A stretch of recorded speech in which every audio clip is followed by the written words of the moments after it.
Hi guys, welcome to cricket conversations powered by Pak passion. पिछले episode के अंदर हमने डिस्कस किया पाकिस्तान की चैंपियंस ट्रॉफी की एग्जिट, और इस एपिसोड के अंदर हम डिस्कस करने लगे हैं कि अगली सीरीज के अंदर हम लोगों ने काफ़ी खबरें सुन ली हैं कि शादाब खान कैप्टन आ रहे हैं, सकलैन मुश्ताक कोच आ रहे हैं, और वो काफ़ी ज़्यादा खबरें आ रही हैं। ओडीआई टीम के बारे में भी कुछ खबरें आ रही हैं कि उधर रिजवान कंटिन्यू करेंगे।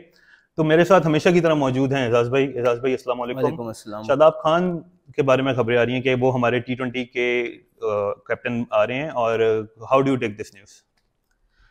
पहले तो बहुत शुक्रिया वंस अगेन, और आप सबका भी बहुत शुक्रिया जिन्होंने हमें ज्वाइन किया। जितने दी खोती उत्ते आन कलोती, ये हमारी पंजाबी की एक बड़ी मशहूर मिसाल है। तो शादाब खान, अगर आपको याद होगा, जब आई गेस 2021 के वर्ल्ड कप के बाद हमने उनको ट्राई किया था एज कैप्टन अगेंस्ट अफगानिस्तान, या 2022 के वर्ल्ड कप के बाद था, I am not really sure. 22 के बाद 22 के बाद था। उसके बाद जब वो कैप्टन बन के अफगानिस्तान से खेलने गए शारजा में, और हम 2-1 हारे वहाँ पे, तो that was the first time जब हम अफगानिस्तान से कोई भी मैच इंटरनेशनल स्टेज पे हारे थे। उसके बाद किसी ने भी, इंक्लूडिंग शादाब खान हिमसेल्फ, ये नहीं कहा कि हाँ I will look forward to continue, और I will look forward to make my leadership skills more better, या पाकिस्तान को आगे कैसे लेके चलना है। वहां पे क्या चीज सामने आई, क्या आपको याद है? उसके बाद न्यूजीलैंड की सीरीज थी, उसके नहीं, अंदर शादाब खान का स्टेटमेंट क्या आया था, कुछ याद है आपको? नहीं, मुझे नहीं याद था।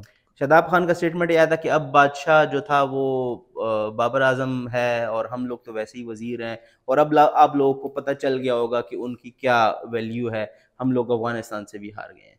सो that was your captain Shadab Khan in 2022 saying that T20 team is incomplete without Babar and Rizwan.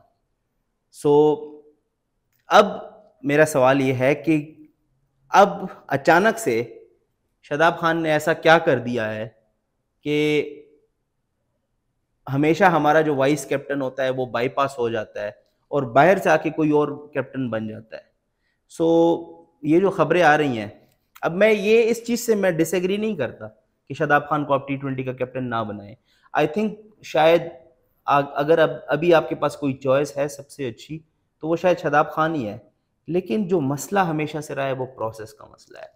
लेकिन हमारी लेगेसी भी तो है कि जो प्लेयर टीम में नहीं होता उसने कैप्टन बनना होता है। तो अगर आपने लेगेसी लेके चलनी है तो Shadab Khan is the perfect legacy candidate. जो मैंने वो खोती वाली बात की है कि जितने दी खोती होते आन खलोती, तो ये लेगेसी ही हम चला रहे हैं ना, जी जी। जिसके ऊपर हम मशहूर हैं। कि जैसे हमने चलना है कि जो कोई भी आईसीसी इवेंट हम खेल के आते हैं, उसके बाद टीम अच्छा नहीं करती। लेकिन अगर हम T20 की परफॉर्मेंसेस देखें अपनी टीम की, तो अभी साउथ अफ्रीका वाली सीरीज के अंदर भी रिजवान की captaincy did not impress anyone, जबकि उन्होंने जो मेरे ख्याल से पहले T20 के अंदर इनिंग्स खेली थी जिसके अंदर उन्होंने 50 बॉल्स पे 50 की थी। Many people call it a nightmare कि अगर किसी को आपने टेरराइज करना है, किसी को टॉर्चर करना है, तो वो इनिंग्स आप उसको बांध दें किसी के साथ और वो इनिंग्स सामने लगा दें। तो do you agree with letting him continue as a captain? Rizwan, I think मसला ये नहीं है कि रिजवान को आपने कंटिन्यू करना है या नहीं करना T20 के अंदर। मसला ये है कि जिस बंदे को आपने वाइस कप्तान बनाया है, सलमान अली आगा, यस, वो क्यों नहीं कप्तान बन सकता? जी ये बात पॉइंट आपका बिल्कुल वैलिड है। वो गलत है या सही है, वो एक डिफरेंट डिबेट है कि उसको बनना चाहिए या नहीं बनना चाहिए। वो इस केपेबल, इस इतना वो केपेबल है कि वो T20 टीम का लीडर बने, वो एक अलग डिबेट है। लेकिन जब आप प्रोसेस की बात करते हो ना, तो फिर सवाल ये पैदा होना चाहिए कि जब आपने एक बंदे को वाइस कप्तान बनाया है, तो वो कप्तान बने बगैर वाइस कप्तान ही रहता है, और बाहर से एक और बंदा आके कप्तान बन जाता है। चले, मैं आपकी वैसे शादाब की अगर प्रेस कॉन्फ्रेंस पे आते हैं तो मोस्ट प्रोबेबली उन्होंने पीसीबी की प्रेस कॉन्फ्रेंस पे बैठ के ये बात बोली होगी कि बाबर आजम किंग है और हम सारे वजीर हैं। कल नहीं, उसने प्रेस कॉन्फ्रेंस में बोली। प्रेस कॉन्फ्रेंस हाँ में जी, बोली, मतलब आफ्टर द गेम प्रेस और कॉन्फ्रेंस लेकिन Shadab Khan was PCB appointed captain at the time. इस बात से आप एग्री करेंगे? हाँ। अभी जो खबरें हमारे एनालिस्ट एक हैं, उन्होंने यही कहा कि आपका कप्तान जो होता है टीम का, वो टीम के नैरेटिव के अलावा कोई प्रेस कॉन्फ्रेंस के अंदर बात कर नहीं सकता। He was saying this about Rizwan defending the selection committees choice of just one spinner कि उन्होंने रिजवान ने डिफेंड किया था, तो उनसे पूछा गया कि रिजवान तो काफी बोल्ड कप्तान थे, वो तो चाहते ही नहीं थे कि कोई उनकी कप्तानी के साथ इंटरफेयर करें, तो उन्होंने ये इस तरह क्यों किया? तो उन्होंने कहा कि वो प्रोफेशनलिज्म के अंदर उन्होंने ये बात नहीं की कि अगर वो करते तो उनको साइड लाइन कर दिया जाता। क्या आपको लगता है कि शादाब ने भी उस जमाने के अंदर प्रोफेशनलिज्म के लिए ये बात की थी? नहीं नहीं, मुझे नहीं लगता। मुझे ये लगता है कि 2022 में उस सीरीज के टाइम पे शादाब खान का जो स्टेटस था इन पाकिस्तान क्रिकेट वो डिफरेंट था, अब शायद डिफरेंट है। उस वक़्त वो अपना इमर्ज हो रहा था under the shadows of king Babar Azam, under the shadows of Wazir Mohammad Rizwan, under the shadows of Shaheen Afridi, या चलें शाहीन अफरीदी तो बाद में आए हैं शादाब से, लेकिन यह है कि जो स्टारडम होती है ना वो सीनियर या जूनियर पे नहीं होती। स्टारडम जूनियर को भी पहले मिल सकती है, सीनियर को बाद में मिल सकती है। अब जहां तक हमारे स्टार्स की बात थी तो 2021 ऑनवर्ड्स अगर आप देख लें, who are the bigger stars in our team? Babar, Rizwan, Shaheen, Naseem, बस दैट्स इट जी। I guess. उसके बाद नाम आते थे तो शादाब का नाम आता था। उसके बाद शादाब एक्चुअली फेल डाउन 22 वाला वर्ल्ड कप, उसको बहुत अच्छा वर्ल्ड कप किया, उसके बाद शादाब का 23 वाला वर्ल्ड कप के अंदर शादाब वाज हॉरिफिक। करेक्ट। सो कहने का मकसद ये है कि उस टाइम प्रोफेशनलिज्म इसलिए थी क्योंकि वो उस टाइम पे he was under the wings of someone. Now he is actually being shown the possibility of leading Pakistan. To play the devil's advocate, आपका जौन सा कप्तान पीएसएल की ट्रॉफी जीतता है इन रीसेंट हिस्ट्री? आपने शाहीन के साथ एग्जांपल देखी, शाहीन को सीरीज दी न्यूजीलैंड के अंदर एक। आप रिजवान के बारे में, जो रिजवान को कैप्टन लाया गया वो इसलिए लाया गया because he is a very good captain group stages के अंदर, और वो टीम को फाइनल में पहुंचाता है हमेशा। Shadab Khan has recently won the PSL, do you think it is a factor? Very big factor, yes. I think recency bias, पिछले पॉडकास्ट में भी मैंने ये बात की थी कि रीसेंसी बायस पाकिस्तान में जो है ना वो बड़ा ही ख़राब कर देता है मामलात को। रीसेंसी बायस की वजह से ही हम सिलेक्शंस करते हैं मेन इवेंट्स के लिए। उस मेन इवेंट से पहले जो कुछ चल रहा होता है उसमें जो बंदा अच्छा परफॉर्म कर देता है वो मुंह उठा के आपके सेंट्रल कॉन्ट्रैक्ट में भी नहीं होगा, 30 बंदों में भी नहीं होगा, लेकिन टुवर्ड्स द एंड जब टूर्नामेंट अप्रोच करने वाला होगा उस दौरान कोई क्रिकेट चल रही होगी दुनिया में कहीं भी, उसमें जो अच्छा परफॉर्म कर दे वो टीम के अंदर आ जाता है। सो सवाल आपका सॉरी क्या था? मैं सवाल मेरा यही था कि पीएसएल का कप्तान जो जीता होता है। हाँ सॉरी। सो पीएसएल शादाब ने जीता, डेफिनेटली ये चीज़ उसमें पार्ट क्रिएट करती है आई गेस। और इसके अलावा शादाब ने चैंपियंस कप भी जीता, वो जो फैसलाबाद वर्ल्ड कप हुआ था फैसलाबाद में, वो भी जीता था शादाब ने पैंथर्स की टीम के साथ। उसी वजह से साइम अयूब को भी ओडीआई के अंदर जगह मिली थी। Exactly, yes.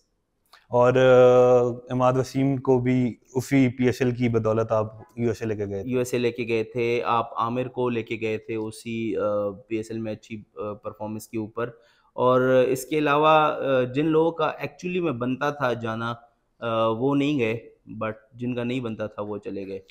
अगर Shadab Khan is really the T20 captain, do you think Saqlain Mushtaq should be the coach और शुड ही रिफ्यूज? अच्छा, ये हल्की आंच पे खबरें चल रही थी कल रात से, बल्कि परसों रात से चल रही हैं कि मे बी साकिब भाई has been approached once again to take over the reins of Pakistan cricket and उसके ऊपर अभी मैं फ़िलहाल इस तरह कंक्रीट कोई बात नहीं कर सकता क्योंकि ज़ाहिर है हमारे फॉलोअर्स हैं वो फिर पूछते हैं कि यार आपकी खबरें किधर से आ रही हैं, ये बात तो गलत हो गई।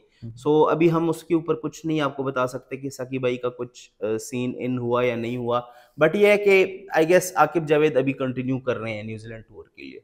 ठीक हो गया सर। हाँ, अब जो एक रिसेंटली एक स्क्वाड आई, मैं कहता हूँ राशिद भाई ने स्क्वाड अपने ट्विटर के ऊपर लगाई थी, उन्होंने प्रोबेबल प्लेयर्स दिए थे कि जो इंक्लूड किए जा सकते हैं। Do you agree with them?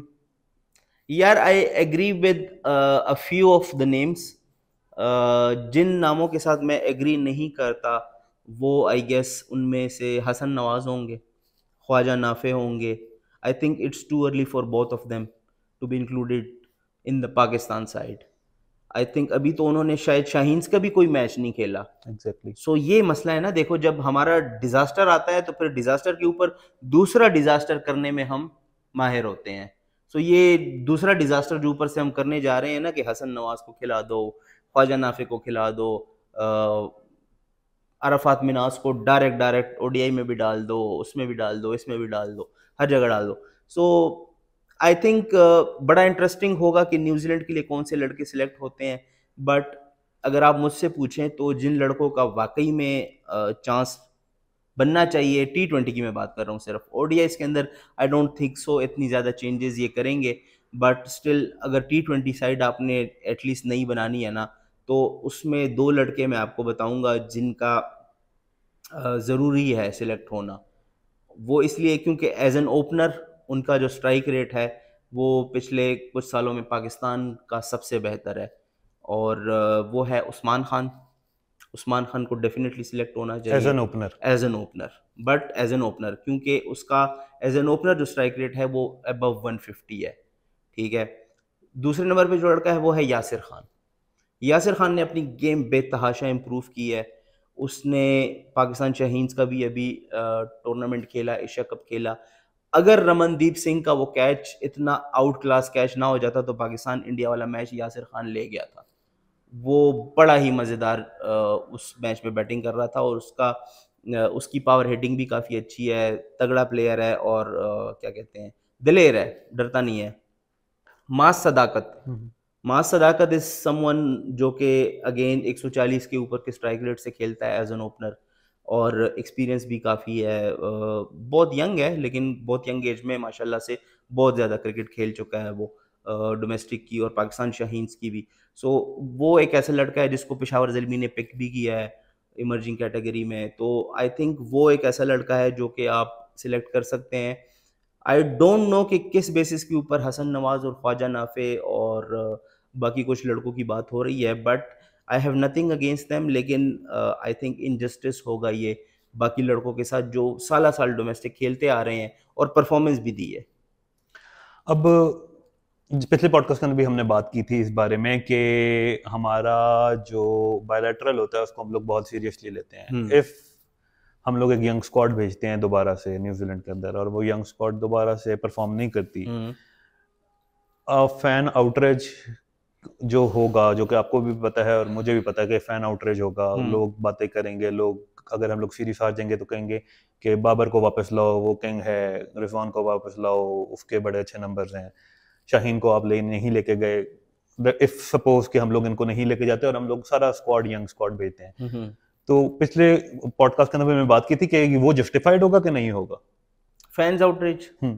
यार फैंस आउटरीच तो देखें, मुझे नहीं लगता कि अगर आप कोई नई टीम सेलेक्ट करके लेके जाएंगे ना, और नई टीम से मुराद ये है कि एटलीस्ट T20 साइड में 5 से 6 नए लड़के हों 11 के अंदर, ठीक है, उसको मैं कहूंगा कि 50% ऑफ टीम नहीं हो। एग्जैक्टली 50% ऑफ द टीम आपकी न्यू फेस हो, फिर मुझे नहीं लगता कि फैंस आउटरीच होगा। क्योंकि हमारे माशाल्लाह से हम क्रिटिसिज्म करते हैं, सब कुछ करते हैं, लेकिन हमारे फैंस का ये भी है कि अब वो काफ़ी इन्फॉर्म्ड भी हो चुके हैं, पागल नहीं है वो लोग, उनको पता है कि दुनिया में क्या चल रहा है और हम लोग किस किस्म की क्रिकेट खेल रहे हैं।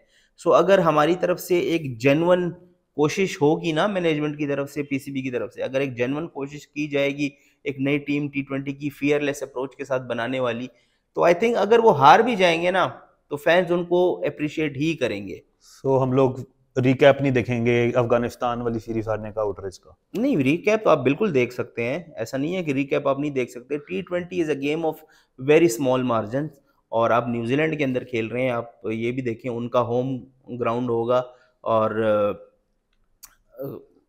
5 T20s it can go either way, but ये है कि this is a very very good opportunity कि आप अपने यंगस्टर्स को एक चांस दें, 5 मैचेस का उनको एक्सपोजर दें न्यूजीलैंड जैसी टफ कंडीशंस में। हालांकि ग्राउंड छोटे हैं, बट ये है कि हमारे प्लेयर्स शायद उतना सीम और बाउंस से उतना शायद यूज टू नहीं है जितना न्यूजीलैंड में होता है, तो वो एक अच्छी अपॉर्चुनिटी होगी। आई रियली होप कि कोई हमारे नए स्टार्स हमें नज़र आए इसमें, और कुछ शायद आपको ब्रेक थ्रू स्टार्स भी मिल जाएं यहाँ से। बिकॉज इन बायलैटरल्स का मकसद एट द एंड यही है कि हमें यहाँ से हासिल क्या हो रहा है, हासिल इन टर्म्स ऑफ प्रोडक्ट्स हमें क्या हासिल हो रहा है। Okay, so should Rizwan continue as the ODI captain? Yes, I think yes. और उसके साथ जो स्क्वाड होगी वो एक यंग स्क्वाड भेजी जानी चाहिए? नहीं, I don't think so. It's going to be a young squad. You might see a couple of changes in the middle order and bowling department के अंदर में भी आपको कुछ changes नज़र आ जाएं, बट ये है कि मुझे नहीं लगता कि ODI स्क्वाड के अंदर इतनी ज़्यादा changes होंगी, ऑल्दो होनी चाहिए। लाइक ये नहीं कि किसी को ड्रॉप कर दो, किसी को करियर तबाह कर दो, किसी को डिस्कार्ड कर दो, बिल्कुल हरगिज़ ऐसा नहीं है। बट ये है कि आप अब इरफान न्याजी हो गया, तैयब हो गया, खुशदिल हो गया, शाहीन नसीम, हारिस रऊफ़, इनको अगर आप बिठा दोगे को कोई ऐसा पहाड़ नहीं टूटेगा। ठीक है, अगला वर्ल्ड कप जो है 50 ओवर का वो 2 साल के बाद है, तो आपने उनको फ्रेश रखना है, तैयार रखना है, इंजर्ड नहीं करवाना। सो जो बायलैटरल्स हैं उसमें आप मोहम्मद अली डेजी को चांस दें, आप आकिफ जावेद को चांस दें, आप खुदा का खौफ करें हसनैन को चांस दे दें, एक 3 मैचों की सीरीज़ पूरी उसको दे दें, उसके बाद डिसाइड कर लें कि आपने क्या करना है उसके साथ। क्योंकि उस बेचारे के साथ हमेशा यही होता है कि टूर्नामेंट पे चला गया, कोई मैच नहीं खेला, सीरीज़ पे चला गया, सीरीज़ आप 2 मैच हार गए, तीसरा उसको खिला दिया। अच्छा, एक और बात जो हसनैन के साथ गलत होती है, Hasnain with a new ball is a exceptionally good bowler. हाँ, हसनैन अभी भी जो हसनैन का अभी तक आई थिंक पाकिस्तान में जो रोल चल रहा है वो मिडल ओवर्स का चल रहा है। हाँ, वो फर्स्ट चेंज बॉलर आता है। हाँ, जो कि हारिस रऊफ का एक साउथ अफ्रीका ऑस्ट्रेलिया में तो वो सेकंड चेंज आ रहा था, एज अ फोर्थ पेसर खेल रहा था ना, आप हारिस रऊफ के बाद आ रहा था। उसको जाया करने वाली बात है। अगर आपने हसनैन खिलाना है then you have to rest someone like Shaheen और नसीम, और फिर आप हसनैन खिलाएं और उनकी जगह फिर नई बॉल दें हसनैन। नई बॉल हसनैन को दें, और हसनैन का आप चैंपियंस कप जो फैसलाबाद में हुआ था उसमें सारा का सारा रिकॉर्ड तो नई बॉल से था जी। सो पैंथर्स की टीम में अली रजा भी थे, उनका भी नाम चल रहा है। अब आप देखें यार, he is too young I think. I guess Hasan Nawaz, Ali Raza, ये सब आई थिंक नहीं, इट्स टू अर्ली यार। आप करें, क्या कहते हैं, चेंजेस करें, लेकिन ऐसा नहीं है कि आप उठा के सारे वो बंदे ले आए। Their time is not now, they are still too young. उनसे ऊपर जो लोग डिजर्व करते हैं उनको पहले जगह आपको एक पूल बनाना चाहिए कि अच्छा ये हमारा फर्स्ट चॉइस है, ये सेकंड चॉइस है, ये थर्ड चॉइस है। तो इस तरह की पूल जब आप बनाएंगे ना, तब आपको अंदाजा होगा, और उस पूल में आप बेस्ड ऑन परफॉर्मेंसेस आप लोगों को ऊपर नीचे करते रहें, उनका प्रमोशन या डिमोशन करते रहें, बट उनको सर्कल से बाहर ना करें। जी सर। जब सर्कल से लड़के बाहर हो जाते हैं ना, that is where insecurity comes in, और फिर वो जब दोबारा टीम के अंदर आएंगे फिर वो स्ट्राइक रेट का ध्यान नहीं रखेंगे और वो फिर अपने लिए खेलेंगे। रिसेंटली हमारी स्पेस के अंदर बात की गई कि हम लोग दूसरी टीम्स जो हैं उनका बेंच स्ट्रेंथ काफी तगड़ी होती है। अभी न्यूजीलैंड को अगर आप देख लें, they have mark Chapman on the bench, एक मैच भी नहीं मिला उनको, और मार्क चैपमैन का पाकिस्तान के अंदर अगर कोई रिकॉर्ड देखेगा, पीपल विल आर्ग्यू कि वो बाकी प्लेयर से ज्यादा बेहतर है इन पाकिस्तान। तो उस बेंच स्ट्रेंथ को बेहतर करने के लिए व्हाट डू यू थिंक? अभी हम लोगों ने जो कॉन्ट्रैक्टेड प्लेयर्स थे पाकिस्तान के, उसमें से सिर्फ 11 और 12 were selected for the Champions Trophy, और बाकी सारा जो था आप बाहर से लेके आए हुए थे प्लेयर्स, जो आपके खुशदिल शाह, आपके फ़हीम अशरफ, उस्मान खान, वो आप बाहर से उठा के लाए हुए थे। They were not contracted players. How do we develop that bench strength? Should we play more Shaheen's cricket? और या फिर वो जो न्यूजीलैंड जो काम करता है कि BC टीम अपनी दूसरे मुल्कों में भेजता है अपनी बेंच स्ट्रेंथ को बेहतर करने के लिए, क्या हमें वो करना चाहिए? What is the step forward? यार देखो, बहुत क्लीशे बातें हो जाएंगी, बहुत क्लीशे बातें हो जाएंगी, क्योंकि कोई ऐसी बात मैं नहीं कर सकता यहाँ पे कि जो पहले ना हुई। अब बेंच स्ट्रेंथ बनाने का मतलब ये है कि आप उसको स्ट्रॉन्ग बेंच स्ट्रेंथ कौन सा होता है? कौन सा होता है? वो होता है जिसके पास इंटरनेशनल क्रिकेट का उतना ही एक्सपीरियंस हो जितना फर्स्ट चॉइस 11 वाले प्लेयर के पास है जी। ये होता है बेंच स्ट्रेंथ। हमारा बेंच स्ट्रेंथ अच्छा तो होता है, टैलेंटेड तो होता है, लेकिन उनके पास एक्सपीरियंस कोई नहीं होता खेलने का, मैच टाइम उनके पास कोई नहीं होता। जमान खान कहाँ गया 2023 में? सलमान खान वाज, हाँ, आपने उसको ओडीआई डेब्यू करवाया। हाँ, उसने श्रीलंका वाले मैच के अंदर एक्सेप्शनल बॉलिंग की। हाँ, हम हार गए वो मैच। हाँ, वर्ल्ड कप में लेके गए, हाँ वो रिजर्व प्लेयर्स के अंदर था, रिजर्व ट्रेवलिंग रिजर्व में था जी ही जी थे। जी, तो खेला कोई नहीं वो, खेला कोई भी नहीं, उसके बाद कहाँ गया? नोवेयर। अब बेंच स्ट्रेंथ कोई और है। अरशद इकबाल था एक लड़का, जिम्बाब्वे के अगेंस्ट उसने अपना डेब्यू किया, 4 ओवर में आई गेस उसने 18 रन दिए, एक आउट किया T20। कहाँ है वो? उस्मान कादर वो एक अच्छी एग्जांपल है आपकी बेंच उस्मान स्ट्रेंथ कादिर की। तो चला गया ना ऑस्ट्रेलिया, वो तो आपकी एक बेंच, दफा, आपकी बेंच, एक दफा हम उसको आप उसको, ऑस्ट्रेलिया जाने से रोक के, आप उसको बिठाते थे, आप लोग हर जगह उसको ट्रैवल करवाते थे और आप उसको गेम टाइम नहीं देते थे, उसने चला ही जाना था ऑस्ट्रेलिया। ठीक है। तो बेंच स्ट्रेंथ असद ऐसे बनेगी कि आप जब आपके मेन स्टार्स बायलैटरल्स में करेंगे रेस्ट, और आप आपकी हर जो लाइक फॉर लाइक रिप्लेसमेंट जो होती है, आपका ओपनर की जगह ओपनर खेले, आमिर जमाल नहीं है तो अब्बास अफरीदी खेले, अब्बास अफरीदी नहीं है तो फ़हीम अशरफ या वट एवर अरफात मिनास खेले, अगर शाहीन अवेलेबल नहीं है तो आकिफ खेले, आकिफ खेले, उसके साथ मोहम्मद अली डेजी खेले, ये अपना और जो बॉलर लड़ा रहे हैं यार, अपना क्या नाम है उस लड़के का जिसने अभी टॉप किया है, मूसा, मूसा खान। मूसा खान को आप लेके जाएं यार, वो उस बंदे ने कमाल की बॉलिंग की है, जो उसने कमबैक किया है 2019 में। आपने उसको एक टेस्ट मैच खिला के ऑस्ट्रेलिया के खिलाफ, जो बिल्कुल अंडर कुक्ड था, उसको पता ही नहीं था क्या करना है, उसको टेस्ट मैच खिला दिया ऑस्ट्रेलिया में, मार मार के उसको बेचारे को, उसका करियर ही पता नहीं क्या हो गया। अब शुक्र है कि उसका कमबैक हुआ है, इस साल उसने कायद आजम ट्रॉफी को टॉप किया है, और अब एक और टूर्नामेंट भी खेल रहा है। सो मूसा को चांस दें आप।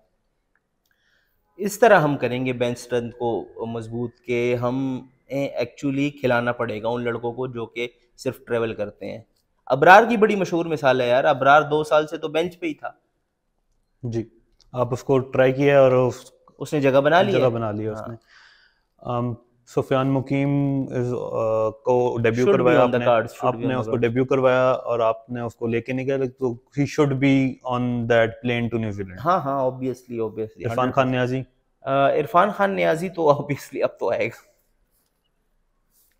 यार, that timing of that reel PR reel, was extremely good. I appreciate the team, जो भी उनका है ना, ये जो उन्होंने रील की है ना, और बताया है कि यार फिटनेस के बारे में हम बात कर लेंगे उसके, ये है उसकी फिटनेस। बैटिंग आप लोगों ने देखी हुई है, फील्डिंग का तो उसका कोई पूछे ही मत, जी। वो is the best fielder in Pakistan right now in my opinion. Glenn Shadab, Phillips, वो और Shadab I guess. Glenn Phillips के 800 पुशअप्स का अगर कोई रिकॉर्ड हमारी टीम में तोड़ सकता है तो हमारे शायद पास है एक लड़का इरफान जो खान कि, नियाजी हाँ। तोड़ सकता है। और ग्लेन फिलिप्स का भी अगर आप देखें ना, वैसे करियर स्टार्ट से अगर आप देखें, he was not that good a batter, performances नहीं थी उसकी बैट के साथ। वो तो सिर्फ मशहूर ही इसलिए था कि वो जो एक वर्ल्ड कप के अंदर उसका एक कैच वायरल हुआ था, वो जो बाउंड्री से भाग के वो सर्कल में आया था, उसने डाई मारी थी, वो कैच आई गेस पकड़ा भी नहीं गया था, निकल गया था, but the amount of ground that he covered and जो स्पीड से आया, और फिर वो जो एथलेटिक किस्म की डाइव उसने मारी, वो वायरल हुई। उसके बाद वो भाई स्टार बन गए, आहिस्ता आहिस्ता फील्डिंग स्टार से अब वो बाकायदा तौर पे उसको जो कॉन्फिडेंस आ जाता है ना यार। रवि जडेजा भी उनकी फील्डिंग का हाँ मजाक उड़ा रहे थे कर बता रहा था कि यार वो वैसे ही ऐसे फंस गया हाथ में, कोहली को बता रहा था कि फंस गया हाथ में। सो खैर, कहने का मकसद ये है कि यार जब आपके अच्छे फील्डर की रिस्पेक्ट ही नहीं होगी पाकिस्तान में, तो बल्कि हम through out the Champions trophy आप ही मुझे कहते रहे यार ये पॉइंट पे कौन खड़ा हुआ है, क्यों खड़ा हुआ है पॉइंट के ऊपर, there is no Shadab, there is no Saim यार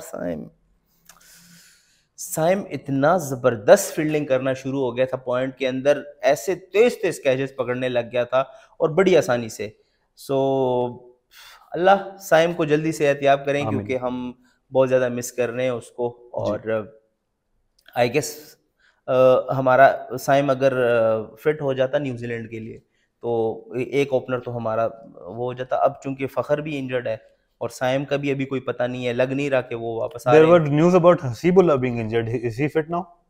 हसीबुल्लाह की इंजरी का मुझे कोई आइडिया नहीं है अभी कि वो इंजर्ड है। आप ही से Should Hasibullah play in your ODI team? Depending उसका अगर आप लिस्ट ए का रिकॉर्ड देखें तो I think he has a very good case. यार ओपनिंग का कोनंड्रम है ना, है ओपनिंग का कोनंड्रम, फखर नहीं है, साइम नहीं है, ऐसा ही है। Do you want to go ahead with Imamul Haq? Not really. I mean he has many services for Pakistan, but I think अभी वैसे टू बी वेरी ऑनेस्ट आपने यार वो खुद कहता है कि मुझे तो लगता ही नहीं था कि मैं इतने मैचेस खेल जाऊंगा पाकिस्तान के लिए। उसको खुद नहीं लगता, हम क्यों उसको खिला रहे हैं फिर, मुझे ये नहीं समझ कल हमारी स्पेस के अंदर एक और बात की गई कि about the plan that India had to get him out. Throw भाई उनके पास, यार वो छोड़ दो, वो बहुत लंबी डिबेट हो जाएगी, वो उनके पास हर प्लेयर का होता है। अभी हम ये बात कर रहे हैं what are we doing to counter it? Nothing. अभी बात ये है कि opening, ODIs opening, Abdullah Shafiq should be back, no doubt. He should be back. I think if Fakhar is not available and Saim is not available, I don't know कि आप किसके पास जाते हैं। ABD ने स्कोर भी कर दिया ना, अभी प्रेसिडेंट ट्रॉफी में सेंचुरी मार दी, एक उस दिन एक 50 मार दिया, ठीक है। ऑस्ट्रेलिया के अंदर ही was scoring। हाँ, तो आई थिंक ABD दे दो ना यार हसीबुल्ला को ओपनिंग, क्या मसला है? Yes, Hasibullah should open। Rizwan को थोड़ा विकेटों के पीछे से अपने आप को रिलीफ कर देना चाहिए, कप्तान है आप, 4 पे खेलो, नहीं छेड़ते यार आपको, खेलो 4 पे, नहीं ओपनिंग पे चांस दे दो ना हसीब को यार, अगले की 52 की एवरेज है यार लिस्ट है क्रिकेट में। अगर वो कीपिंग नहीं करेगा तो 100 क्रैम्स कैसे होंगे सर, वो भी तो देखें ना आप। I think on that note we should end the podcast। बहुत ज्यादा हो गया है। Thank you very much for joining us again। Please do like, share and subscribe। Forums को लाजमी फॉलो करें, और वेबसाइट बहुत जल्दी इंशाल्लाह रेनोवेट होने वाली है और आपको एक बिल्कुल फ्रेश इंटरफेस नजर आएगा। फोरम्स को फॉलो करें, थ्रेड्स को देखें, कल हमें बताएं कि इंडिया वर्सेस ऑस्ट्रेलिया सेमीफाइनल में क्या होने वाला है, और कल हमें ये भी पता चल जाएगा कि पाकिस्तान के अंदर होगा फाइनल या फाइनल दुबई के अंदर होगा, क्योंकि इंडिया अगर जीत गया then it's all over, Pakistan से फाइनल चला जाएगा, और अगर कल ऑस्ट्रेलिया जीत गया देन फाइनल लाहौर के अंदर होगा। और हमें यह भी बताएं कि जो सेकंड सेमीफाइनल है न्यूजीलैंड वर्सेस साउथ अफ्रीका, उसमें आप किसको फेवरेट देख रहे हैं, क्योंकि मैं उस मैच का बड़ा इंतजार कर रहा हूँ, स्पेशली बड़ा ही कांटे का मैच होने वाला है। It takes me back to that I guess 2015 semifinal between South Africa and New Zealand, Elliott का वो लास्ट बॉल फिनिश, स्टेन का वो रोता हुआ चेहरा, de Villiers going out with sad face, Morne Morkel यार वो कितना रो रहा था बेचारा। सो उस तरह का मैं एक मैच एक्सपेक्ट करूंगा कि लाहौर में हो, एंड आई होप कि फाइनल भी लाहौर में हो। आप लोग सब्सक्राइब करें, लाइक करें, शेयर करें, और इसके अलावा क्या होता है, घंटा बजा दें, घंटा बहुत जरूरी है, वो बजा दें ताकि हर नई वीडियो की नोटिफिकेशन आप तक पहुंचती रहे। Thank you very much guys, Allah Hafiz.